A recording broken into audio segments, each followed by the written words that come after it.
for the rest of them. You wanted to dig into this race. What about this race interests you the most?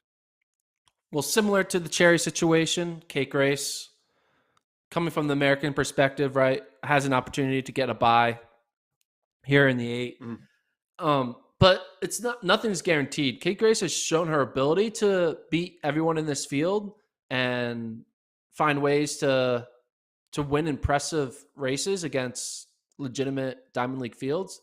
But she's also had situations where she falls and finishes not fall, but finishes 4th or 5th in these type of races. So I don't think Kate Grace is the favorite by any means. I would definitely put in Hodgkinson and Gould as the kind of co-favorites. Mm-hmm. But Kate Grace has an opportunity, and has a perfect day. She can win this race. I like Cherry's chances better in the 4 than I do like Kate Grace's chances here in the 8. But you never know, and we'll see what happens. But it's gonna be a great 800, and I would like to say, I'm going to say it now.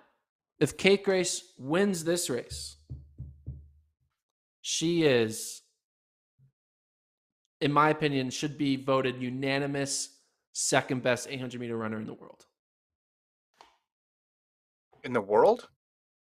Yeah. If she wins this race. She just got 5th in Brussels. I don't know if you can make that claim, but I think you can. Look at her. she's Look at got her to be. resume. I am. She got 7th at the trials, then she went and won in Oslo, then she got 3rd in Stockholm, 3rd in Monaco, 2nd at Prix, and 5th in Brussels.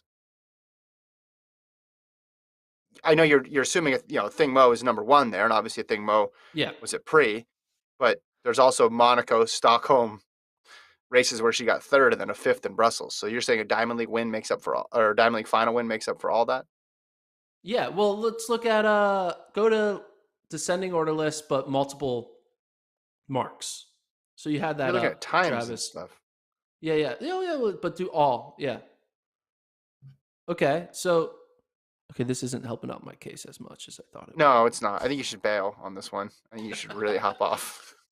Well, no, but if she does win this, she'll have beaten the silver and bronze medalist, right?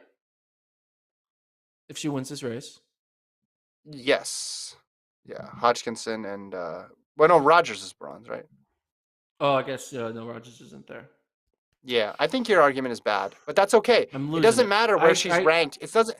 Listen, for her, it doesn't matter where she's ranked. Post whatever in your fake rankings. What matters is can she win and get the bye? That's all that matters. That's an actual tangible thing she can hold on to and carry into the next season. I just worry. She's raced. You look at this. She's raced a lot, and I don't blame her for doing it. I think it was great that she did it, and it paid huge dividends. Oslo, Stockholm, Monaco, Gateshead, Eugene, Brussels, and then now Zurich. She went back. She went to Europe, then back to the U.S. for Prix, and then back to Europe again. Just multiple stints here.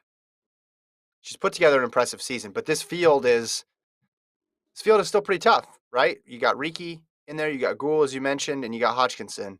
I think you're going to be tough to get past. It's an 800. I'm not counting her out. I think she's got a chance, but you're right. It's harder for her than it is for Cherry. Much harder. Much harder. And it's more important for her than it is for Cherry because she would have a harder time qualifying next year at the trials, where Cherry is in perfect position, even if he doesn't win, to be top 3 in the U.S. next year. I know that you talked me out of me saying that if she wins this race, she's the second best runner in the world. We had already moved on. We had already forgotten about that. I'm starting to go back on it because you look at her second place finish at Prix is a very impressive second place finish because the person who got first was a Thing Mo. So that's technically another win there for best runner up, So I'm just saying, and she has a win here. Okay.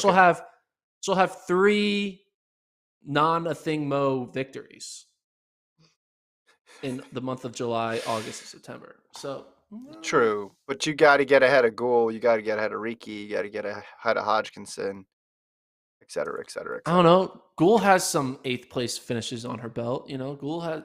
Yeah. Riki has some negative moments. So no one's dominant. So I'm going to do it No. now. I'm going to bust out my Excel and do an analysis after this race, provided Kate Grace wins. And I'm going to be prepared.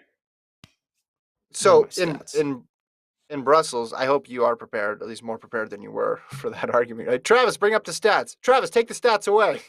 No, I don't want the stats anymore. Go away. Scary stats. Scary. Well, in Brussels, the most recent one where she finished 5th, it was Gould, Hodgkinson, Riki, and Alemu.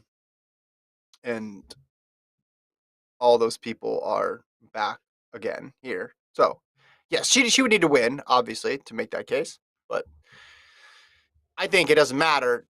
The priority here is just trying to figure out a way to get that bye, because it'll make all this racing worthwhile. She got a lot out of this. She kept lowering her PB, and she got it down to 157.2, which is huge going into 2022.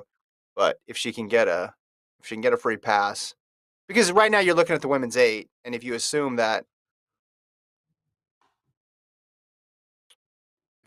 Mo is just locked in there and she's running the 8, which I don't know if we can assume that.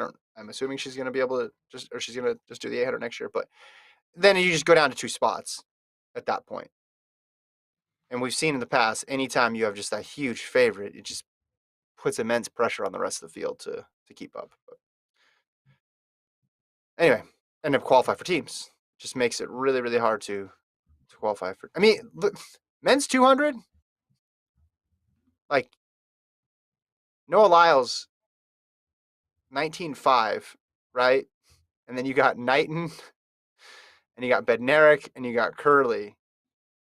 Now, it's good that the U.S. is going to get 4 in, because those 4 alone deserve it based on how they run. But you could even argue 5. Like, there's going to be such a deserving 5th or 6th place person next year that's not going to make it in the men's too, just because the top is so good. Yeah. It's almost as if we shouldn't be doing 3 per country. The way you see more than 3 Americans at Wimbledon. You see more than 3 Americans at the Masters. We should see more than 3 of any country at our championships. Have you been watching the U.S. Open on tennis? I didn't. Okay. I didn't. There's that 18-year-old girl, Fernandez. She's the one who upset Naomi Osaka in like the 3rd round. Mm-hmm. She's on to, I think, the semifinals. Which is pretty wild. She's only 18. And that tennis update was brought to you by Gordon Mack. Hey, all right. I like sports. Lightning round. Come on.